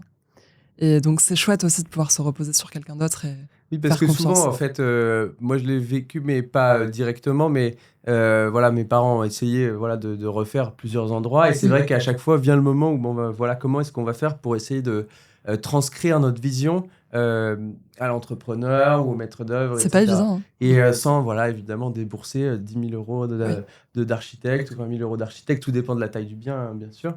Et alors, alors, ce qui est assez drôle, c'est que, parce que j'ai vu vraiment plusieurs personnes différentes faire ça, tout le monde a une technique différente. Donc, il y en a qui font des PowerPoint en mettant des photos, il y en a d'autres qui font carrément des Photoshop où ils prennent une photo de la pièce, et ils font un Photoshop en enlevant la fenêtre, en remettant la fenêtre, etc. Toi, tu avais déjà testé de faire des choses comme ça, un petit peu pour essayer d'expliquer à l'artisan ce qu'il fallait faire? Moi, ça reste assez simple, c'est des plans, déjà. Donc, le plan avant, le plan après. Et par contre, c'est moi qui prends les matériaux. C'est toi qui achètes les matériaux? Voilà, c'est ça. Parce que j'ai certains matériaux que j'ai testés, approuvés, qui sont de bonne qualité, bon rapport qualité-prix. Donc ça, je m'en charge. Et sur les choix techniques, je commence aussi à imposer certains choix. Parce que, en fait, il faut savoir qu'un artisan, c'est pas un conseiller. Et que lui, c'est pas forcément dans son intérêt de te proposer le meilleur rapport durabilité-prix. C'est un exécutant. Exactement, c'est un exécutant. Et par exemple, j'ai eu des artisans qui m'ont mis des chauffe-eau surdimensionnés par rapport à la surface de l'appart. Qui m'ont mis des parois de douche coulissantes où en fait, on voit que l'usure arrive très vite. Et donc maintenant, je dis non, le chauffe-eau pour un T2, c'est 65 litres. Les parois de douche, c'est pivotant uniquement. Le carrelage, c'est que les murs des douches et pas toute la salle de bain en entier. Donc voilà, il y a plusieurs choix comme ça. De faire un petit livre en écrivant tous ces petits conseils, parce que j'imagine que en France ou même ailleurs, tout le monde a envie d'avoir un peu le grimoire avec tous les petits conseils pratiques pour gagner du temps. Et c'est vrai qu'il doit y en avoir plus de 100 ou plus de 1000, j'imagine. Énormément. C'est clair. Et donc, du coup, toi, tu as, si je résume, donc les Reels, les accompagnements directs, et tu aimerais, du coup, après, ton offre, tu as envie de l'étoffer un petit peu avec d'autres types d'accompagnement, ou est-ce que tu as une vision un petit peu sur Pauline dans 5 ans? C'est quoi Pauline dans 5 ans? Alors, ma vision, c'est que sur l'immobilier, sur vraiment l'immobilier purement, je veux pas forcément proposer mon offre, mais plutôt recommander comme je le fais en affiliation des vendeurs, parce que je trouve qu'il y a beaucoup d'offres excellentes sur le marché. Et j'ai plutôt envie d'être en partenariat avec les formateurs en IMO. Pour pouvoir croître un petit peu plus et avoir plus de revenus pour pouvoir faire du contenu de meilleure qualité. C'est ça. Ou même après, sur les matériaux de rénovation que j'utilise, il y a aussi un marché intéressant de recommandations, d'affiliation. Donc ça, à développer. Et ensuite, sur un side business, accompagner des gens à développer leur compte Instagram, à créer du contenu, comme je l'ai fait en fait depuis 1 an. Donc il y aurait vraiment ces 2 piliers-là. Donc il y a quand même la création de contenu qui va vraiment faire partie intégrante hors IMO aussi. Ouais, c'est vrai que c'est une belle découverte. Et au début, je pensais pas que ça me plairait autant. Je voulais simplement partager mes projets immobiliers. Et je me suis découvert une passion sur la création de contenu. Où tu t'es dit qu'en fait, c'est génial, c'est passer du temps à faire en sorte que des gens puissent en fait faire ce que toi tu avais fait au début, quoi. C'est-à-dire passer de quelque chose qu'on aime, une passion, un hobby plus, Ouais. quoi. Et le diffuser à grande échelle, en fait. C'est ça la force des réseaux. Et pouvoir inspirer des personnes qui ensuite se lancent et qui n'ont pas forcément le courage de le faire de base, mais en voyant des personnes comme moi, enfin des femmes surtout, jeunes, qui se lancent et qui y arrivent, ça peut les inspirer pour y arriver aussi. Oui, et puis ça pourrait. Ah non, je croyais que c'était l'horaire. Euh, et ça pourrait même aussi arriver jusqu'à faire du coach pour faire du. Comment ça s'appelle? Euh, Parler en public et ce genre de choses. Toi, la première fois que tu es allé devant une caméra, c'était extrêmement difficile ou non? Très difficile. Ouais. Ou c'était J'étais naturel? très mal à l'aise. Ah oui, mais c'est fou. Quand je regarde mes premiers réels, je vois que j'étais mal à l'aise. Toi, David, Et- c'était un petit peu au début technique? C'est pareil. Ouais. Ouais. T'as eu, Ma première vidéo qui fait 30 secondes, enfin c'était ma première vidéo, ma première vidéo courte, pour l'enregistrer, ça m'a pris 3 heures. Ah oui. Parce que je bafouillais, je bégayais, il fallait faire les cuts, et en plus Arthur il nous avait dit il faut chauffer l'algorithme 15 secondes, 15 minutes avant, 15 minutes après. Qu'est-ce que t'entends par chauffer la En fait, parce qu'en fait, moi je suis dans une niche des hommes en gros. En fait, j'étais en gros allé sur les comptes des Andrew Tate français pour dire en gros, chaque fois qu'ils postent, je like ou genre je commente, etc. Donc faire ça pendant 15 minutes avant que je poste. Ouais. Et 15 minutes après que je poste, c'est ce qu'on appelle chauffer l'algorithme. Ah oui. Je le faisais avant, maintenant plus du tout. D'accord. Parce que j'ai un post mime qui tourne en parallèle. Tu peux nous en parler là de ce post mime en fait parce que on en a pas parlé, on en a parlé dans un podcast, mais voilà, pour tout vous dire, on a eu quelques soucis de tournage sur ce podcast. Donc, Ouais. je l'aurais bien pas, sûr. désolé, c'était un podcast privé au final, mais donc on va essayer de reparler juste de cette petite itération. Je vous explique en 5 secondes et David va nous expliquer les détails. S'est passé un truc assez dingue, c'est que David a essayé de poster c'est un reel, hein, en fait. Hein. C'est un Ouais, c'est reel ça. sur Instagram. C'est un reel, ouais. Mais quelque chose d'inattendu, vraiment, s'est passé avec ce reel, mais qui a vraiment dépassé les attentes à 1000%, quoi. Tu peux nous raconter l'histoire? La magie d'Instagram. Ouais. C'est la magie d'Instagram. Ouais, donc c'est un reel au jour d'aujourd'hui. J'ai vérifié ce matin le nombre de vues, c'est 4,7 millions. Waouh. Ouais, le nombre de likes, je dois être 125 000. Waouh. Ah oui, c'est. Bah, en gros, c'est un mime. Avec un mime, devenir viral par rapport à du contenu facecam, c'est plus simple. Et c'est une stratégie que j'ai partagée avec Arthur Joub aussi. Parce qu'en fait, la raison pour laquelle je pense que ça a marché, c'est que je suis plusieurs biohackers, plusieurs mecs dans la santé sur Instagram, mais compte américain. Et du coup, j'étais en train de parcourir sur Instagram et je vois ce mec qui montre une poêle et qui balance une viande. C'était un réel qui venait d'être posté, ça fait 10 minutes. Il balance une viande, il dit voilà, je suis végétarien. Enfin, ce n'est pas une vache, cette vache identifiée en tant que tomate. Et sur le coup, j'ai trouvé ça super marrant. Et j'ai eu de la chance que c'était vers midi et quart, que c'était lunchtime. Donc moi aussi, je vais dans la cuisine, je me prends une entrecôte Picard, je la lance, je filme. Et voilà, entre le shooting, ce montage, ça m'a pris 15 minutes. Et c'est intéressant parce que je pense que 90% de mes followers actuels viennent de là. Ah oui, viennent du mime. Ouais. Ah oui, c'est impressionnant. C'est impressionnant. Bah, du coup, c'est pas des followers très quali qui me suivent. C'est pour ça qu'en fait, il y a probablement 45% de femmes qui interagissent avec mon compte, pas genre qu'elles me kiffent, etc. C'est juste pour ça, en fait. Oui. En fait, ce post, pendant une semaine, il m'a amené genre 20 000 vues, un truc comme ça. Après, il s'est rien passé pendant une semaine. Et ensuite, Tu veux dire qu'il y a eu la courbe est tombée comme ça? non, il y a eu. En fait, c'est monté progressivement sur une semaine de 0 jusqu'à 15 000 vues et tout. Ok. Après, c'était genre stagnant pendant une semaine. Et ensuite, la semaine d'après, c'est passé genre tout seul. C'est passé genre de 20 000 vues jusqu'à plusieurs millions. Qui était assez intéressant parce que quand on en a parlé, tu me disais bon bah voilà, maintenant c'est steady et autres. Et en fait, tout d'un coup, ça a monté. On avait presque l'impression que l'algorithme avait été mis à jour pour l'été ou je sais pas quoi. Et donc, du coup, d'un coup, ça s'est mis à piquer et c'est d'ailleurs aller au-delà du nombre de vues de l'original qui était en anglais. Enfin, qui t'avais pas de quoi du coup. Je suis pas sûr. Enfin, le compte original en termes de followers, il en a plusieurs millions, environ 4 millions. Oui, Et- pour les followers, mais pour les views, je veux dire. Mais en termes de views, il était à 7 millions. Ah d'accord, ok, parce que je croyais qu'il était à 3 et que toi t'étais. C'était semaine dernière. Ah donc lui, il a augmenté ouais, aussi, d'accord, ok. En fait, Donc les deux sont en train de continuer de monter. moi, ça a fait 0,15K, stagne. Ensuite, boum. Et 4-5 jours où genre c'était calme. Ouais. Au lieu d'avoir genre 10-15 likes chaque minute, c'était en mode plutôt 3. Ouais. Et là, ça fait depuis hier. C'est encore reparti. C'est parti encore, ouais. C'est hallucinant. Et est-ce que toi, est-ce que c'est. Donc maintenant, tu as un peu cette expérience d'avoir fait un reel comme ça qui a pété, quoi, on peut le dire. C'est un truc que tu recommandes aux gens qui Mais démarrent comme ça 100%. Moi, mes accompagnés hommes, je leur dis voilà, vu que vos contenus puent la merde, votre seule chance d'avoir des vues, c'est de faire du mime, du viral. Et en fait, moi, c'est ce que j'appelle c'est la hype wave. La hype wave, c'est qu'il suffit d'en avoir un qui marche extrêmement bien.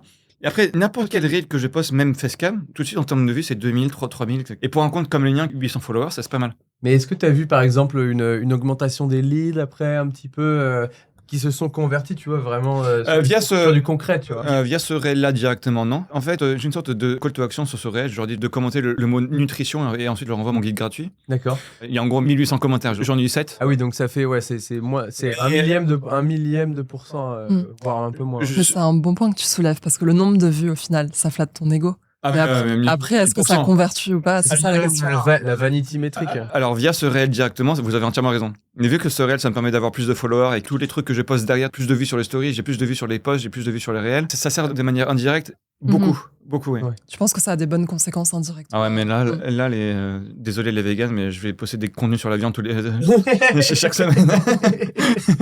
Ouais, mais c'est ça, parce qu'en fait, on en a parlé, c'est flatter ton ego, c'est très bien. Mais si ça se convertit pas, voilà, sur des leads ou autre. Absolument. De ce réel-là, combien d'argent j'ai généré, combien de leads j'ai eu, c'est 0. Ouais, c'est ça. Après, j'aime bien voir le contenu avec 2 stratégies différentes. Donc la première où tu essaies de devenir viral, et là tu vas amener beaucoup de personnes sur ton compte qui ne seront pas forcément qualifiées. Et deuxième stratégie de contenu, c'est là où tu vas apporter de la valeur, à être face cam, à vraiment transmettre tes valeurs. Et là, du coup, les gens qui arrivent sur ton compte grâce à ce contenu viral, ils tombent sur ça et là, ils s'identifient, ils s'abonnent. Et là, tu as des abonnés qualifiés. C'est bien d'avoir les deux. C'est une excellente stratégie parce qu'en fait, vu que quand notre nombre d'abonnés il est plus haut, notre reach est plus large aussi. Ah oui, donc du coup, et puis peut-être qu'au niveau de l'algorithme, tu passes aussi dans une autre catégorie de personnes.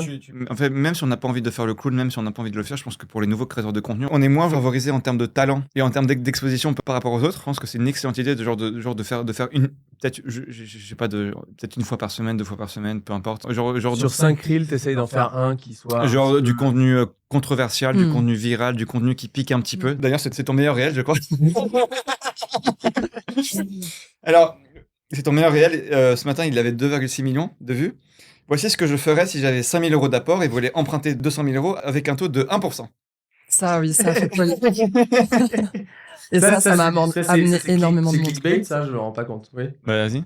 C'est-à-dire en fait, ça, c'est le reel de ce matin, c'est ça? Non, c'était il y a plusieurs semaines, plusieurs mois. Oui, c'était. Ça, c'est ce que j'entends par clickbait. Est-ce que ça, c'est un petit peu un truc choc?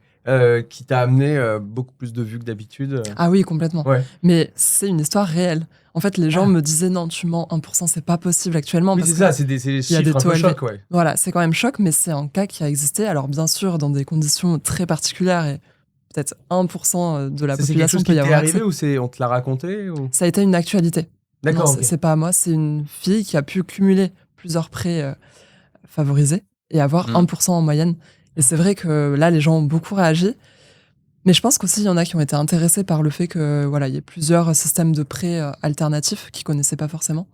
Et là, avec ce réel, j'ai gagné 2000 abonnés quand même. Ah oui? Ah oui. Avec juste un contenu? Avec un contenu qui dure 3 secondes, qui m'a pris 10 minutes à créer. Et je me suis inspirée d'un fait d'actualité.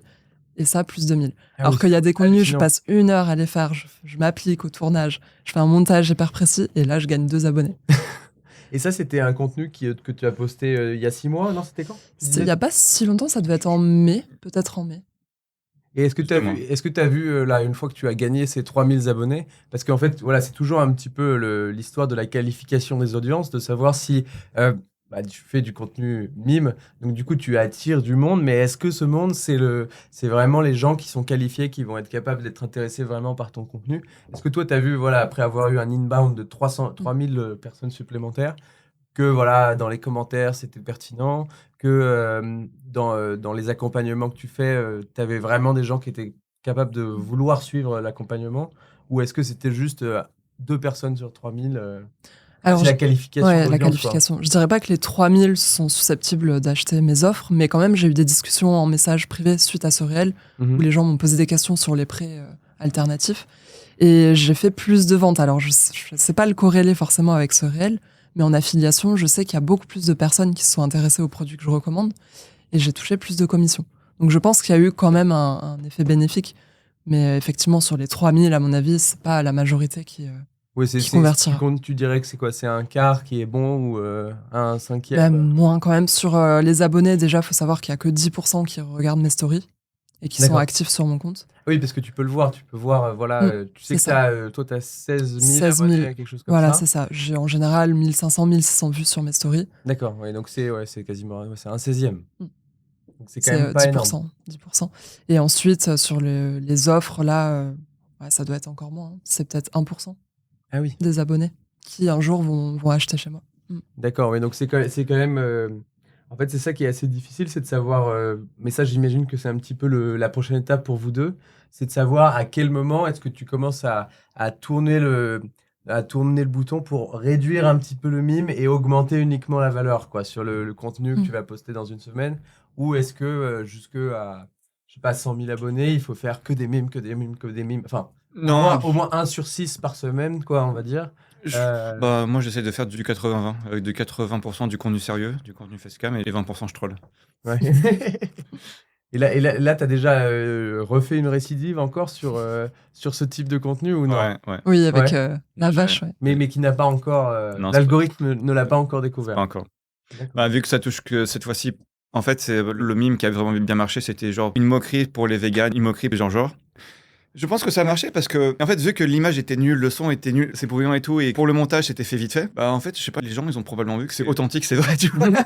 Mais après, ceci dit, c'est pas totalement à l'encontre de ce que tu as dit avant, parce que les conseils que tu donnais avant pour voilà, la qualité, C'est c'est pour, pour YouTube. c'est pour du facecam, c'est pour du facecam. C'était Pour du ouais, facecam, mais c'était contenu long, YouTube, voilà. Alors Ah, mais que là, sur Instagram, c'est pareil. là, c'est sur du contenu court, portrait à consommer sur le téléphone. C'est pas En pareil. fait, les exigences que l'on a pour le contenu mime par rapport au du contenu facecam, c'est moindre, bien sûr. Ouais, Voire limite, quand c'est basse qualité, ça marche mieux, quoi. Bah, bizarre.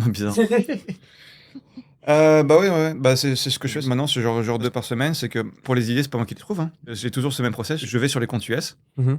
Et puis voilà, Oui, et puis tu essayes de répliquer. C'est beaucoup de gens qui ont essayé de faire ça, même si tu prends Oussama Ammar, par exemple. Lui, l'un des gros succès de The Family aussi. Bon, pour ceux qui ne savent pas, c'était un accélérateur qui était à Paris dans lequel il y avait plusieurs dizaines de startups, dont des qui ont très très bien marché, hein, qui ont déplacé plusieurs centaines de millions de valorisation. C'était de franciser des concepts américains de la Silicon Valley qui existaient déjà. Donc, c'est tous les concepts que vous allez avoir dans les livres de Peter Thiel, dans tous les livres voilà, qui ont été écrits par les pontes de la Silicon Valley. from zero to one. Et comme nous, en France, voilà, tout le monde ne va pas aller lire ces livres, même s'ils sont traduits en français, l'un des succès de Oussama Ammar, c'était de reprendre ces concepts, de les mulcher pour qu'ils soient voilà, très digestibles, et de les dire sur scène, quoi, carrément, et en faisant des vidéos YouTube avec ça. Et bon, évidemment, lui, il a des conseils aussi, et il a un petit peu tout mergé pour que ça fasse une patte unique.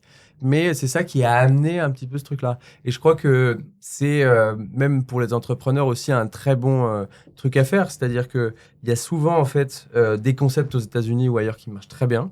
Que ce soit voilà, bon, soit des conseils ou carrément des sociétés, et de les reprendre et de les refaire en Europe. En fait, c'est souvent un conseil business qui marche bien parce que en fait, on écrème quand même toute la partie découverte de savoir ce qu'il faut faire pour que le produit marche, quoi.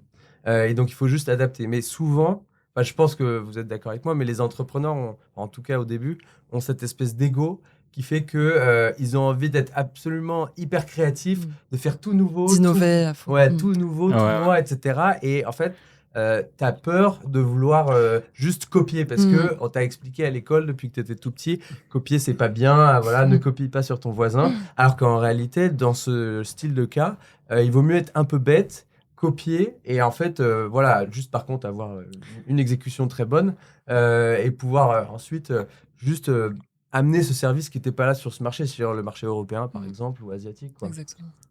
Est-ce que tu penses que la mentalité américaine et la mentalité française, c'est pareil? Euh, Genre, est-ce que si on prend genre le Facebook américain, on se dit, ok, moi, je vais faire le Facebook français, par exemple. Bah, c'est une très très bonne question. Et d'ailleurs, c'est l'une des raisons, à mon avis, pour lesquelles je pense qu'en consumer, donc voilà, les applis que tout le monde utilise ou voilà, les services que tout le monde utilise qui sont un peu tech, aujourd'hui en France, il y a très peu de sociétés qui ont réussi à faire du consumer qui marche bien au-delà de l'Europe. Donc, c'est-à-dire, si on prend par exemple le cas de Deezer, voilà, Deezer a réussi à être un peu en Espagne, un peu en Allemagne, etc. Mais on n'a pas Deezer qui est leader aux États-Unis, par exemple. On a eu juste un cas, nous, en France, on en a quelques-uns, mais principalement un qui a réussi à vraiment à devenir un truc gros, c'est Zenly. Alors, je sais pas si vous vous rappelez de Zenly, mais c'était une petite appli, en fait, qui permettait de voir la géolocalisation de ses amis. C'est pas eux Simplement. qui se sont fait acheter par Snapchat? Exactement, ouais. exactement. Et en fait, c'est un peu l'histoire que l'on remet à chaque fois parce que c'est le succès de la France qui a réussi à enfin faire du consumer et enfin, tu vois, je quitte mon village et j'arrive à être successful sur la scène internationale, quoi.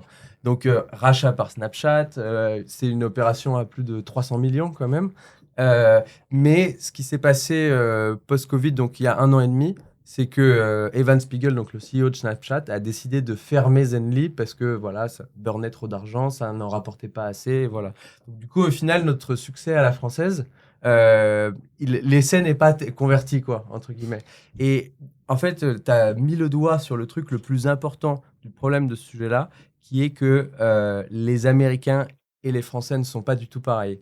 Et en fait, moi, c'est mon intime conviction, c'est que si tu as envie de créer un produit pour que le monde entier l'utilise, c'est mieux d'avoir tes premiers outils, en tout cas voilà, pour des choses vraiment consumer, après des outils B2B, voilà, où tu vas créer un radar pour des missiles, etc. Bon, ça, c'est vraiment très technique, c'est pas grave. Mais pour du consumer, où l'aspect social est ultra important, c'est mieux de démarrer aux États-Unis. Et pourquoi? Parce que, en fait, à travers l'Europe, mais même à travers l'Asie, et même à travers voilà, le Canada, etc., la culture américaine, elle est partout, en fait. Même au UK, tu vois. La culture américaine, elle est là. Et la façon de consommer américaine, elle est partout. Et donc, du coup, si ton produit, si ton app, tu vois, ou ton service, ton website, il cartonne aux États-Unis, en général, c'est assez facile tu vois, de le ramener un petit peu après en Europe, de le ramener au UK, de le ramener en Asie, parce que les gens ont l'habitude de consommer comme ça. A priori, le chemin logique de consommation et du X, etc., va fonctionner. Alors que par contre, si tu essayes dans le sens inverse de démarrer de la France, où en fait nous, tu vois, on a des manières de consommer qui sont particulières, voilà, on est chiant pour plein de trucs, on va ne pas vouloir dépenser tant d'argent que ça pour tel type de service et autres. Du coup, tu vas avoir l'impression que ton produit marche pas, tu vois, donc tu vas vouloir le changer, tu vas l'éditer, tu vas faire des corrections, changer des fonctionnalités et autres. Et du coup, après, tu vas avoir un produit qui est extrêmement bien pour la France, mais tu l'amènes aux États-Unis, et là, ça marche plus, tu vois. Et je pense que c'est un peu ce qui. Mais même, tu vois, c'est pas que le produit, c'est les stratégies d'acquisition marketing, c'est l'image, la manière dont c'est véhiculé, etc. Et en fait, c'est la raison, à mon avis, moi, c'est mon avis, mais je crois que Niel en avait parlé aussi, c'est la raison pour laquelle ça marche pas. Où tu n'arrives pas, en fait, à faire ce que tous les Américains font. Et alors, il y en a beaucoup qui essayent, mais qui n'y arrivent pas. Et ça, c'est le premier point. Et je pense que le deuxième point aussi, il vient aussi du fait qu'aux États-Unis, quand tu démarres, et tu peux d'ailleurs, hein, si tu es français, tu peux aller aux États-Unis et démarrer comme ça. Mais ce qui se passe, c'est qu'aux États-Unis, tu as déjà 300 millions d'habitants à qui tu peux offrir ton produit. Donc, du coup, ça veut dire que potentiellement, ta boîte, tu vois, elle va dépasser. Ouais, si c'est une boîte qui vraiment marche bien avec une grosse croissance, tu peux déjà dépasser le 100 millions de valorisation très rapidement. Alors qu'en France, pour dépasser les 100 millions de valorisation, c'est beaucoup, beaucoup plus difficile. Tu vas être obligé d'aller en Allemagne, tu vas être obligé d'aller en Espagne. Sauf que le problème, c'est quoi? C'est que tu arrives en Espagne, il faut tout faire avec la culture espagnole, et il faut tout faire avec le langage espagnol. Donc, c'est beaucoup plus d'efforts, de recrutement, etc. Si tu dois le faire pour 5 pays de l'Europe, et tu dois peut-être le faire pour 4 ou 5 pays de l'Europe afin d'arriver aux 300 millions des États-Unis, tu vois. Ouais. Donc, du coup, pour être un petit peu au même level, c'est quasiment impossible, quoi. Donc, du coup, je crois que, ouais, culturellement, on est complètement différents, mais même l'Europe, tu vois, est complètement différente. Et donc, du coup, moi, c'est mon conseil à tous les entrepreneurs qui veulent démarrer en consumer, démarrer aux États-Unis. 100%, quoi. Enfin, je pense que après le contenu c'est différent, mais si vous voulez vraiment faire des produits tech, il y a pas d'idée. Toi, t'as en plus déjà eu une aventure tech cette année parce que tu as une app AI, non? Ça fait 2 ans, ouais. Et la plupart de vos clients sont aux États-Unis, non? Non, c'est l'Europe en fait. Ah oui, c'est c'est l'Europe. l'Europe aussi. Ah ouais. Et donc, tu peux nous rappeler ce que c'est un petit peu? Ouais, donc le site web, ça s'appelle, c'est une SaaS, Software as a Service. Le site web, c'est photoai.com. Et en gros, ça va uploader 15 photos de soi. Et ensuite, on va pouvoir dire, voilà, donc j'ai un modèle qui s'appelle Pauline. Avec le prompt, je suis Pauline avec plusieurs chevaux sur une plage sur Cannes. Ah oui, d'accord. Et tu peux paramétrer, tu veux dire, est-ce que Pauline elle va avoir une robe bleue? Est-ce que ses cheveux ils vont être blonds, ils vont être roux? Voilà. Est-ce que pour les yeux ils vont être verts et tout? Et ça marche très bien. Il y a pas mal de photos que je poste sur Instagram et qui sont pas réelles, qui sont... Et ça vient de ton logiciel. Qui sont... C'est quoi, alors moi ça m'intéresse justement, c'est quoi ton retour d'expérience là-dessus quand tu postes des photos qui sont sorties de l'AI? Est-ce que tu as eu des commentaires un peu particuliers? Est-ce que les gens ont trouvé ça bizarre? J'ai eu 20% de retours qui disent qu'ils trouvent ça bizarre. Ouais. Et sinon pour les autres, sinon pour les autres, c'est vu que c'est des gens qui me connaissent pas en fait, qui me disent ok, c'est... Ok, il n'y a pas de problème. Ouais, c'est lui, ouais, c'est sûr. ouais. C'est lui, il a vraiment tous ses costumes, il a vraiment, il a vraiment à chaque fois un regard différent, une coiffure différente. Et toi, mais c'est un truc t'en as besoin au quotidien? Tu t'en sers quoi, pour les miniatures, par exemple? Ouais, je m'en sers pour les miniatures parce que vu que j'essaie de faire 3 vidéos longues par semaine sur YouTube, ouais, je m'en sers pour les miniatures. D'accord. Quand c'est le principal use case pour toi? Ouais. D'accord. Il y a un use case intéressant avec l'immobilier pour la décoration, l'aménagement. Je pense qu'il y a quelque chose à faire avec l'intelligence artificielle pour savoir comment aménager un espace, comment le décorer, les couleurs qui vont bien ensemble. Toi, c'est quelque chose que t'as déjà tenté? T'as déjà fait des expériences? Non, mais en discutant comme ça avec vous, ça me donne des idées. Hein. Je me suis servi d'un tool comme ça déjà qui existe. Ouais. Le site s'appelle interieurAI.com. Ouais. I may or may have not some shares. Mais ouais, c'est pour faire ça. Et est-ce que comment ça fonctionne? C'est-à-dire que tu donnes un espace en volume? Non, c'est pas en volume, c'est par exemple tu uploads une photo, genre par exemple cette pièce, et ensuite tu vas dire est-ce que tu peux me proposer plusieurs setups? Ah oui, d'accord. Donc où placer le canapé, changer la couleur du... C'est ça. D'accord, ok. Et t'avais des résultats concluants? C'est très cool. C'est vraiment très cool, ouais. Ah ouais, c'est impressionnant.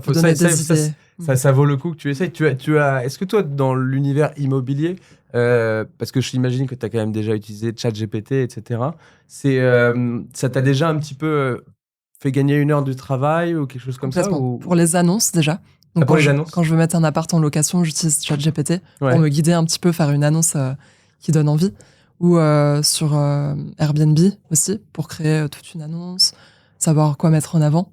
Donc principalement pour l'aspect textuel du truc. Oui, plutôt textuel. Après, pour le contenu aussi, parfois ça me donne des idées, même si j'ai pas trop de soucis de manque d'idées, mais ça peut aussi servir pour le contenu, pour savoir comment recycler aussi tel contenu. Par exemple, je lui donne un format assez long, je lui demande de synthétiser pour en faire un réel. Ah oui, d'accord. Parce que toi, ton process actuel, c'est quoi? C'est que tu découvres une loi intéressante ou un hack intéressant et tu vas tout de suite le poster, ou comment ça se passe? Tu as une espèce de librairie déjà prête avec tous les reels des 3 prochains mois qui sont prêts? J'ai un process que j'ai mis du temps à travailler parce qu'au début, c'était n'importe quoi. C'était dans tous les sens. J'étais pas organisée du tout. Mais maintenant, je me réserve une session par mois où je fais toutes mes idées. Okay. Tout ce qui me passe par la tête, je les note. Et d'ailleurs, ça, quand je tombe sur du contenu intéressant, je le mets aussi en avance sur cette liste d'idées. Okay. Après une session où je scripte toutes ces idées, donc là, vraiment, je scripte de A à Z mes réels. Il n'y a pas de place laissée au hasard. Tout ce que tu vas dire, qu'est-ce qui va s'afficher à l'image. D'accord. Et ensuite, il y a une session de tournage, si c'est des facecam, et la session de montage qui vient juste avant la publication. Donc voilà, j'ai vraiment ce process qui est bien huilé et qui marche bien. Et est-ce que tu fais d'abord les scripts pour les 30 prochains réels, ensuite tu fais pour un mois. Pour un mois, je fais ça. Exactement. Tu tournes pour les 30 prochains réels et ensuite. Ça me permet de mutualiser les tâches. Par exemple, quand je mets mon setup, ça prend un certain temps. On l'a vu tout à l'heure, là, 1 demi-heure pour monter le setup. Mais là, je sais que je le fais une fois pour tout le mois. Et ça, m'économise beaucoup de temps. Et donc, du coup, tu les fais tous d'un coup, quoi. Ouais, oui, c'est ça. Tous d'un coup. Et en fait, il n'y a quasiment aucune des étapes qui est, à part poster, il n'y a aucune des étapes qui est unitaire, quoi, on va dire. Oui, exactement. C'est toujours groupé comme ça. C'est groupé et c'est très efficace, ça. Et du coup, tu penses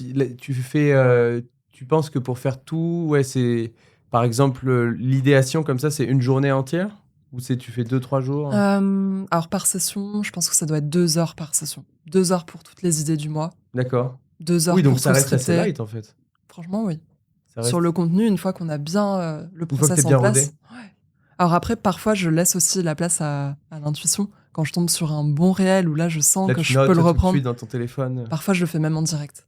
Ah oui? Ouais. Quand je sens que ça va péter, ça a été le cas pour celui qui a fait plusieurs millions. Ça, celui-là, tu l'avais fait comme ça sur celui-là, je suis tombée sur l'actu où on parlait de cette fille qui avait eu 1% de taux d'intérêt. Et je me suis dit, il faut que j'en parle tout de suite. Donc là, j'ai posté sur le vif. Carrément le même jour. Ah oui. Juste après avoir lu. Ça a explosé. C'est pour ça que c'est bien d'avoir des process et une organisation, mais il faut laisser aussi la Laisse place à l'improvisation. 20% de souplesse quand même pour. Ouais, exactement. Et Ah oui. c'est la preuve que ça marche.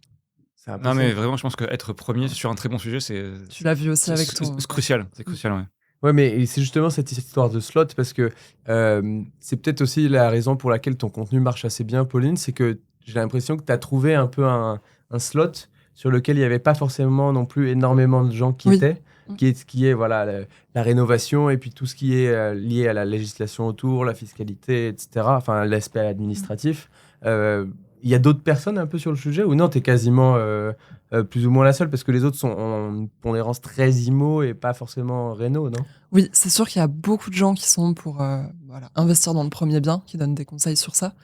Mais l'aspect rénovation, on n'est pas tant que ça, même si ça commence à se développer. Mais c'est vrai que moi, il y a le côté passoire thermique, en fait. Les logements qui sont pas très propres énergétiquement. Ça, c'est là-dessus qu'il y a le plus de conseils? Oui, enfin, c'est en tout cas la dominante de mon contenu. D'accord. Et je pense que c'est bien quand on se lance sur la création de contenu d'avoir une approche déjà très spécifique au début, quitte à ensuite élargir le scope. Et d'ailleurs, Surtout qu'en c'était plus, le c'est au cas. feu de l'actualité en ce moment. Parce que là justement, c'est la première fois qu'il y a une interdiction liée à une catégorie énergétique. Complètement. Donc Enfin, là, les où gens ça se sont devient réveillés sur réel, ça. quoi. Là, les gens, Oui, doivent là, agir. il faut agir. Ouais. Et ça a réveillé beaucoup d'investisseurs qui se sont dit, bah mince, en fait, maintenant, on va juger mon logement par sa performance énergétique. Et on va potentiellement me l'interdire de louer. Ouais, donc avant, Juste à cause de ça. alors qu'avant, c'était un petit peu, voilà, c'était des lettres qui faisaient joli ou qui, en tout cas, laissaient présager ta facture EDF, on va dire, ou ta facture de gaz. Maintenant, ça devient vraiment un truc pour l'achat-revente. Donc, du coup, ça a réveillé tout le monde quasiment d'un coup. Complètement. Et ça a même une incidence sur le prix aussi d'un appartement, il faut le savoir. Il y a une décote en fonction de la performance énergétique. Et ça, si on est mauvais, on est une décote de combien, par exemple, de lettre en lettre? C'est quoi? Tu perds 10%? C'est une bonne question. Je dirais que c'est dans les 10%. Parce qu'en parlant avec des agents immobiliers, ils m'avaient dit qu'en moyenne, entre un logement bien classé et un logement G, donc très énergivore, il y avait entre 20 et 30% de décote observée en moyenne. Ah oui. Bien classé, ça veut dire A ou A, B? Alors A pour le neuf. A, c'est presque parfait. Mais quoi, là, toi, c'est difficile. A ou B? C. Ah oui. C'est très dur d'avoir du A, à moins que ce soit du 9 avec la nouvelle réglementation thermique. Pour de l'ancien, si on est en D, c'est bien, moi, je trouve. C, c'est très bien. Ah oui, pour l'ancien. Parce que A, en fait, il faut vraiment avoir les derniers matériaux qui coûtent quand même très très cher, j'imagine. Des fenêtres haut de gamme. C'est ça. C'est-à-dire que même si c'est neuf, en fait, il suffit pas juste que ce soit neuf, quoi. Il faut aussi oui, il que faut aussi des bons ce qui est dans la maison soit vraiment top. Quoi. Bien isolé, des bons systèmes aussi de chauffage, de production d'eau chaude, de ventilation. C'est dur. Toi, c'était ton tout premier, quand tu as démarré, c'était ton tout premier contenu, c'était déjà sur ce sujet? Oui. Ouais. Tu te rappelles du premier? Le tout premier, c'était un carrousel, c'était pas un réel. Et j'ai parlé des échéances réglementaires du DPE. Ah d'accord. Donc savoir qu'en 2034... plein dans le sujet aussi. Hein. Ouais, complètement. Toujours à remettre un petit peu, réveillez-vous, là, c'est le moment, c'est maintenant que ça se passe. Quoi. Et tu penses, toi, après, aller un petit peu sur d'autres problématiques ou tu penses rester un petit peu toujours sur cet univers, tu vois un petit peu où tu veux aller dans un an en termes de type de contenu, pas de type de contenu, mais je veux dire les sujets, tu vois? Ouais, c'est une bonne question. Peut-être plus sur le sujet des subventions, où en fait l'État peut fournir des grandes sommes en fait pour aider aux travaux, mais avec des conventions un peu particulières, où en fait on loue avec un plafond de loyer. Ah oui. On doit s'engager sur un certain nombre d'années, mais je connais des investisseurs qui ont fait des coups magnifiques avec ça, du genre un achat foncier de 80 000. Ça permet vraiment de unlocker la rentabilité d'un bien. Ouais, non, c'est impressionnant. Donc 80 000 en achat foncier, 200 000 euros de travaux. Et sur ces 200 000, il y a eu 190 000 qui ont été financés par les aides et subventions. Ah oui, parce que 190 000 euros, c'est beaucoup d'argent quand même. Donc là, c'est énorme. C'est même plus que le prix du bien, quoi, en fait. C'est quasiment 2 fois le prix du bien. Et donc ça, c'est des stratégies financées par l'État, du coup. Par l'État et aussi des entreprises par le biais des chèques économie d'énergie.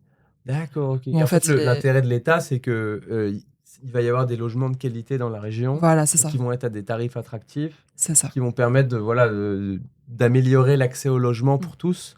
C'est pour ça qu'ils financent, du coup. Exactement. D'accord. Et ça, donc c'est un sujet sur lequel tu vas peut-être arriver après. C'est vraiment compliqué à faire. Il y a beaucoup de démarches. Tu n'as pas encore fait 100% des recherches. Hein, mais Le problème en France, c'est que chaque démarche administrative, c'est quand même un sacré casse-tête. Ah bon? Et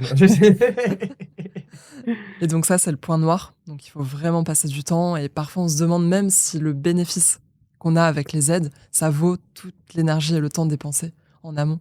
Ouais, c'est ça. Parce qu'au final, c'est vrai que c'est toujours bien quand on passe 1 heure sur quel que soit le projet, de savoir, ok, mon heure, elle vaut combien en fait? Parce que moi, un truc que j'essaye de faire là récemment, je sais pas si tu fais ça, David, ou toi, tu fais ça aussi, mais c'est donc déjà, je time tout ce que je fais. À chaque fois que je fais un truc, j'ai un petit chronomètre qui se met en route, comme ça, je sais traquer. Et derrière, j'associe ça à des euros, tu vois, à un prix par heure, etc. Et quand je fais, par exemple, voilà, je passe 5 heures, 10 heures, 20 heures, 50 heures sur un sujet, mais qui ne me rapporte pas d'argent, je regarde en fait quel est l'équivalent euro. Et en fait, je vois, j'ai passé tant de temps sur ce sujet, là, j'ai perdu 6 000 euros. Ouais. Et en fait, là, ça te réveille tout de suite. Tu dis, ah, putain, là, quand même, est-ce que ça valait vraiment la peine alors que j'aurais pu juste, peut-être, si ça se trouve, dépenser 500 euros et ça me faisait gagner 6 000 euros de temps, quoi. C'est bien de pouvoir traquer ça. C'est intéressant. Ouais, franchement, c'est. Pour prioriser ensuite. J'utilise, je suis pas affilié, mais Clockify qui est hyper pratique. Ou même si. Alors, c'est vrai que c'est pratique quand on est souvent sur son ordi parce que dans la barre des tâches là-haut, tu peux avoir le timer direct et ça te permet de te focus aussi parce que quand tu es en train de faire cette tâche-là, du coup, comme tu chronomètres ça, tu essayes pas de faire d'autres choses en même temps. Tu te donnes à fond sur ce temps-là. Mail ici, appeler ceci, cela, etc. Ça te permet de te focus en plus. Ça, c'est bien. Mais je te le recommande vraiment parce qu'en vrai, ça te permet du coup de vraiment prendre des décisions sur est-ce que tu dépenses de l'argent ou pas, ou est-ce que tu délègues ou pas, mais avec de la logique. Avec de la logique, de savoir, là, en temps, ça va me coûter quasiment... Je vois que ça me coûte quasiment 4 000 euros de temps. Là, c'est pas possible, quoi. C'est pas possible. Je sais pas si toi, si tu le fais un peu, David. Moi, je m'en sers aussi pour les potes et pour les dates. Quand par exemple, les potes. Non, mais quand par exemple, je vais avoir une date avec une fille qui est à Monaco, je dis, je dois prendre la voiture, ça a 1h30. Et en fait, si je sais grosso modo ce que je gagne sur une année, je sais grosso modo ce que je gagne sur un mois, sur un jour, sur une heure. Donc je dis, ok, pour y aller, c'est 1h30, après c'est 2 heures avec elle, après c'est 1h30. Fuck it, c'est trop cher. C'est trop cher. C'est juste pas possible. Parce que c'est souvent aussi un petit peu ce qu'on se met à nous 0 à 1. Alors, Pauline, t'es peut-être pas trop au courant de notre sujet, mais 0 à 1, en fait, on aide un petit peu les gens à passer, je suis totalement salarié, mais j'ai un projet, je sais pas comment un petit peu passer l'étape, à passer à 1 et progressivement ne plus être salarié du tout. Et bien que être salarié, c'est pas la plongée, hein, c'est chacun crée sa vie comme il a envie de la créer. Mais c'est d'aider un petit peu, donner un petit peu des clés qui permettent de passer cette étape-là. Et je pense que l'un des trucs, moi en tout cas, ça m'a vachement choqué, c'est que quand tu commences à prendre en compte ton temps et vraiment que en fait de passer du temps sur quelque chose, c'est pas neutre et c'est pas gratuit, quoi. Tout d'un coup, en fait, tu te mets à réfléchir différemment, quoi. Et je trouve qu'une fois que ça devient quasiment ultra critique, ou limite, ton temps est vraiment beaucoup plus important que ton argent, tu te mets à être beaucoup plus focus, à vraiment être beaucoup moins dispersé, à faire des choses de manière très logique et pragmatique, quoi. Et c'est ça qui te fait vraiment, je trouve, passer l'étape d'après. Absolument, justement, j'en ai parlé avec Pauline hier soir. Ah oui, c'est vrai. J'enseigne à mes coachés, c'est que chaque seconde compte. Ils me disent, pour faire en fait, j'ai une mission pour chacun d'entre eux. C'est le personal branding, c'est de créer du contenu chaque jour sur Instagram, c'est de poster trois très bons réels chaque jour. Et en fait, lorsque l'on commence, le faire, c'est très dur. Et c'est normal. Et il y a une learning curve aussi. C'est une learning curve, mais c'est une learning curve que si on le fait seul, ça va prendre 6 mois. Ah oui. Ouais. Oui, c'est-à-dire que tu as besoin d'avoir quand même des clés qui te permettent d'aller quand même, de gagner 6 mois. Et aussi, c'est une question de volume. Si je leur dis 3 réels par jour, c'est pas une raison. Et souvent, ils vont me dire, ouais, mais j'ai pas le temps, j'ai mon boulot en parallèle. Et puis à la fin de la journée, je suis un peu fatigué, machin et tout, parce que j'ai travaillé. Je dois nourrir mon chat, et puis. Tu vois? C'est ça. Je dois sortir mon chien. Voilà. Non, mais souvent, c'est ça. Et souvent, les excuses qui me sortent, je dois sortir mon chien, je dois sortir mon chat, et puis pour aller au sport, c'est 45 minutes. Puis en plus, j'aime cuisiner, donc pour cuisiner le midi, c'est 45 minutes. Pour cuisiner le soir, c'est 45 minutes. Et là, j'en monte. Je pense qu'il y a un problème là. Et souvent, ils me disent, c'est le chien, le chat, et avec leur compagne, ils veulent passer un petit peu de temps, mais c'est normal. Plus le sport, et puis ils prennent des bains, plus la Netflix. Donc voilà, donc en gros, je leur fais squeeze tout ça. Voir delete. Voir delete. Delete. Je leur parle en tant qu'homme, je dis s'il y a une personne qui doit subvenir aux besoins de l'autre dans le couple, c'est pas elle, c'est toi. Donc, toi, En donc. tout cas, si c'est leur choix à eux. Hein? Si c'est leur choix à eux. Parce que toi, t'as des coachés qui sont femmes ou c'est que des hommes pour Non, l'instant? c'est des hommes. C'est que des hommes. Pour l'instant. C'est des hommes nés hommes. C'est des hommes d'ailleurs. Faut préciser. J'accepterais éventuellement des hommes nés femmes, que des hommes hétéros, des hommes gays, des hommes bis. À partir du moment où ils ont l'énergie de vouloir changer quelque chose dans leur vie, de vraiment de le faire vraiment et que ce soit pas juste à moitié. Tant que pour leurs valeurs et pour mes valeurs, ce que j'offre, en fait, c'est un match, oui. D'accord, ok. Oui, parce que voilà, si c'est quelqu'un qui vient qui me dit, moi, j'ai pas envie de bosser, le RSA, j'aime bien, je vote pour Mélenchon. Voilà, là, c'est pas aligné. Quoi. Je veux dire, frère, pardon. c'est pas la bonne adresse. Quoi. Non, c'est pas la bonne adresse. Non, mais c'est vrai que ça c'est un truc. Est-ce que c'est un truc qu'on t'a appris déjà en école? Parce que toi, t'as fait une école d'ingénieur, hein, si je dis pas de bêtises. C'est déjà quelque chose qu'on enseigne dans les écoles d'ingénieurs ou pas du tout? La gestion du temps, tu vois, même de l'effort, tu vois, parce que du tout, même quand tu fais même de la gestion de projet, tu sais, on t'apprend un petit peu à faire le RIS score, je sais pas si tu as déjà entendu ça, mais c'est en fait faire une mesure entre l'effort que tu vas fournir, l'impact que ça va avoir, etc. Et c'est un petit peu un calcul de savoir, voilà, est-ce que ça vaut vraiment... L'effort est super haut et l'impact est ça. 3%, tu vois. La question du 80-20. Ouais, c'est ça, exactement. Ouais. C'est une matrice, en gros. Tâche très importante, tâche importante, tâche moins importante, c'est tâche que je vire. Et ça, c'est un truc qu'on t'apprenait déjà en école d'ingé ou pas? Du tout. Ah ouais, zéro. Mais c'est clair que moi, ça me choque qu'on nous apprenne pas des notions de base en fait dès l'école. Mais la gestion du temps, la gestion de l'argent. Mais juste de savoir parler. La plupart des gens ne savent pas parler. Alors, tu parlais de la différence entre États-Unis et France. Tu sais qu'aux États-Unis, il y a l'exercice de show and tell, où dès la maternelle, si je dis pas de bêtises, dès la primaire, on t'apprend en fait à expliquer, voilà, raconter tes vacances ou parler d'un sujet devant toute la classe. Nous, on le fait en général en France 2 fois par an avec l'exposé. Ouais, mais c'est très très light. C'est genre 2 ou 3 fois dans une année, tu vois.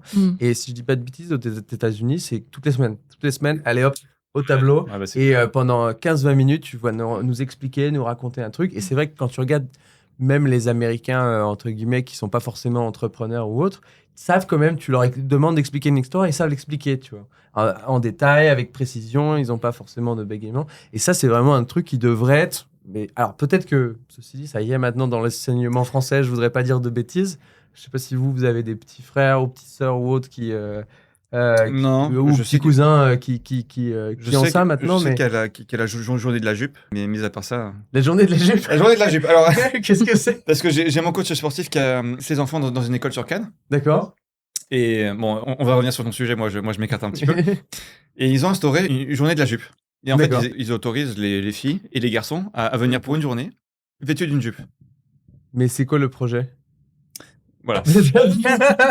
Ça sert à quoi? Ah oui, ça sert à faire en sorte que ceux qui se sentent, enfin les hommes qui se sentent femmes et les femmes qui se sentent hommes. Le but, c'est de faire en sorte de dire aux petits garçons que s'il y a un jour ils se sentent femmes, et ben au moins ils testent. Et puis s'ils aiment, peut-être que dans le futur. D'accord. C'est un test personnel d'inclusivité, quoi, on va dire. Enfin, je veux dire, où l'alcool est inclusif par rapport à leurs élèves. Ce jour-là, quoi. C'est ça. Il y a eu t'as des infos, c'est bien passé, les gens sont contents, généralement, ceux qui sont religieux, ils sont pas contents. Les parents, ça colle pas du tout. Donc tous ceux qui sont traditionnels aussi, ça ne colle pas du tout, parce que sur Cannes, il y a beaucoup d'Ukrainiens, il y a beaucoup de Russes. Oui, les Russes ont plutôt des traditions plus ancrées dans, voilà, comme on était il y a 50 ans, il y a 100 ans. Traditions de famille, ouais. Genre les musulmans ils veulent pas, les juifs ils veulent pas, les traditions ils veulent pas, bizarrement ceux qui acceptent c'est les chrétiens. Ah ouais. Mais c'est parce que voilà, c'est peut-être les notions d'acceptation de l'autre, tu aimeras ton prochain, etc. qui font que voilà, pour eux tout est entre guillemets ouvert et pourquoi pas faire ça, quoi. Après c'est juste que c'est surtout la dérive, quoi, qui est peut-être un petit peu. Je pense que vous l'avez compris avec mon ton que je suis plutôt contre. Oui. Ah bon?